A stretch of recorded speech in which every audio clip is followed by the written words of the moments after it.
Amendment किया है भारत की सरकार ने, जिसका जिक्र अभी सभा में किया गया, और उसके हिसाब से इनको राइट्स नहीं दिए गए।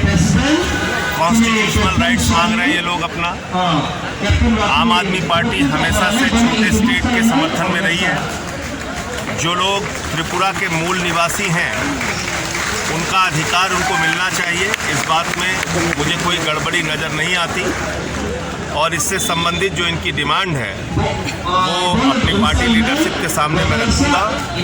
उसके बाद पार्लियामेंट का सेशन चल रहा है और उसमें भी इनकी मांगें उठाने का प्रयास करूँगा। सर, आपने किसानों के मुद्दे को भी बहुत गंभीरता से उठाया है, इसकी मांग आपने इस सत्र में उठाने की पूरी कोशिश की थी, लेकिन अब आप लोगों ने वॉकआउट कर दिया। देखिए, वॉकआउट कोई खुशी से नहीं करते। आप बताइए, 12 एमपीज़ को इन्होंने सस्पेंड कर दिया। पिछले सत्र की कार्रवाई को मुद्दा बना के इस सत्र में आप उनको सस्पेंड कर रहे हैं, तो ये तो बिल्कुल गलत बात है। संसदीय परंपराओं का हनन है और इसलिए हमने वॉकआउट किया है। अब देखिए, सरकार अगर नई बात सुनती है तो आगे फैसला लेंगे।